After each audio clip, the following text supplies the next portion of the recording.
On our two games Sunday night in Pittsburgh, you know what it is, and the Steelers got a big boost with the news that T.J. Watt will return following a 3-game absence, recovering from a partially punctured lung. He says he feels, quote, no limitations. Meanwhile, Lamar Jackson, two-time MVP back as well, he's heard the critics who question whether he's been sitting out or resting other than injury.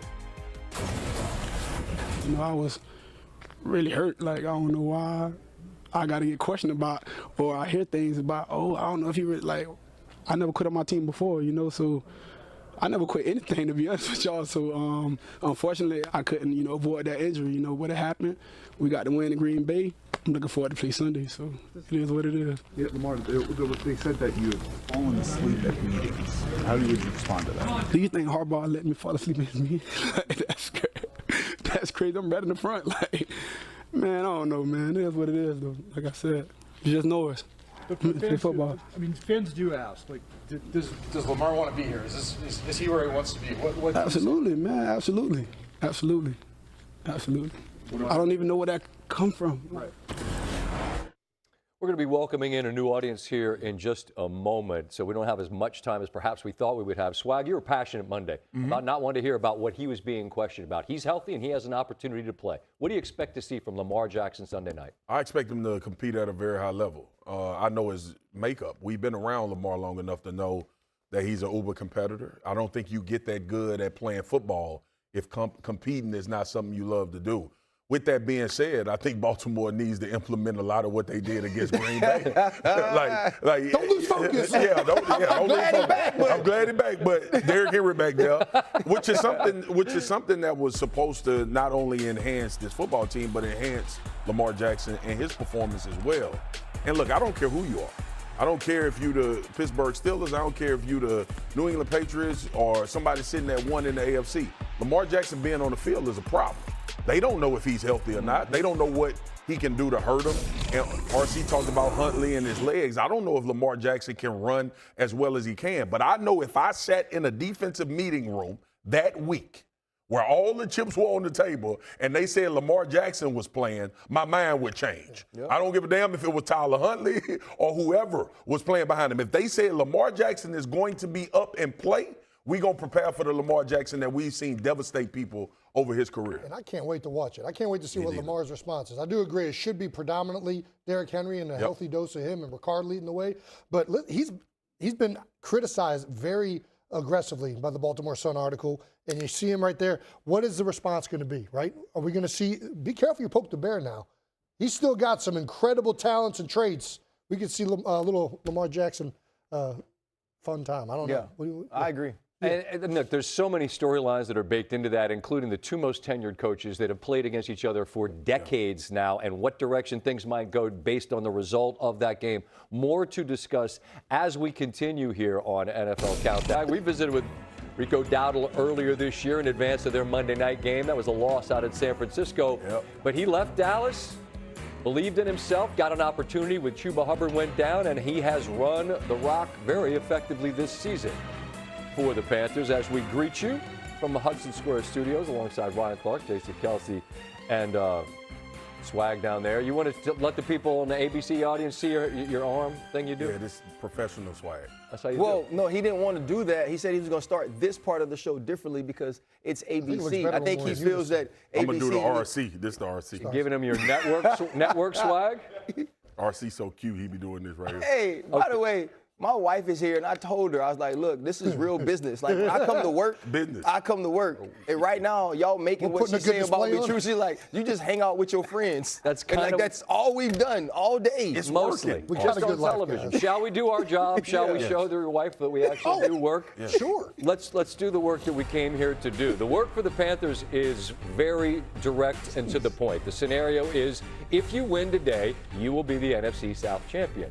Tampa Bay's path is not nearly as clean, and the waters got muddied on Monday when the Falcons knocked off the Rams, which means now if Atlanta were to knock off the short-handed Saints on Sunday, it doesn't matter what happens in this game. It means the Panthers will be the NFC South champions, which would be something new and different because they've been the champs for the last 4 years. Chris Godwin, That's that Tampa Bay fresh Lightning, new though. Tampa Bay Lightning sweater. That's that one. clean. That's a playing good one. well at the I like moment. that. Bucks have won one game in the last You know 8. what? You know what TBL stand for right now? What's that? The Bucks been losing.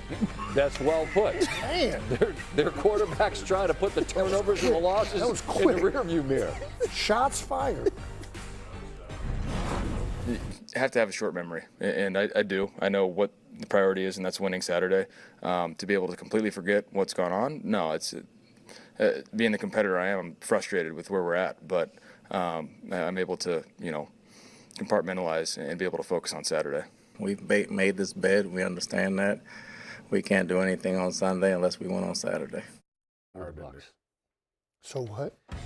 Todd Bowles is a very respected, very buttoned-up man. You've seen his frustrations bubble over, and understandably so, with the way things have gone during this 1-7 slide. When they only win they have is against Arizona by 3 points. The point differential has been brutal. But shout out to the Saints while we're at it. Tyler Sharp. They beat Carolina and Tampa Bay in that 5-2 stretch. It appears the Saints have found their quarterback for the future. But right now it's the present, fellas, and the present's about the two teams on the right-hand side of the graphic who've been playing the worst over these last 10 weeks. And I'm going to get to the Bryce Young storyline because on our call about this game, he dominated the conversation. But I want to ask about Tampa Bay first, Ryan, because they have been the NFC South sort of standard bearer, if you will, for 4 years, and it's all gone wrong. What has been the standard issue? To call the back end of their season a catastrophic collapse would not be hyperbole.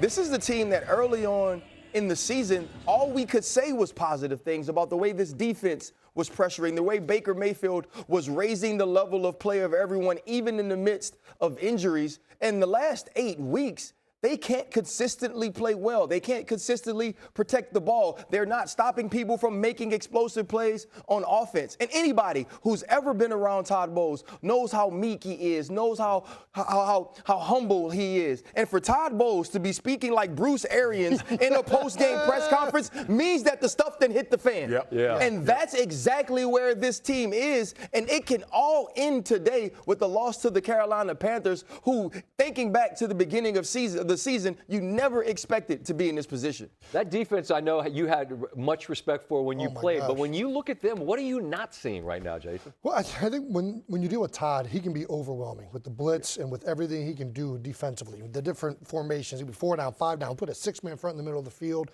He'll blitz you from every angle, corner, safeties. But when you have answers for it, you see it coming, it can really be, you can take advantage of it. You can make plays down the field. And that's what you've kind of seen, especially in critical moments. You go back to the last Carolina game.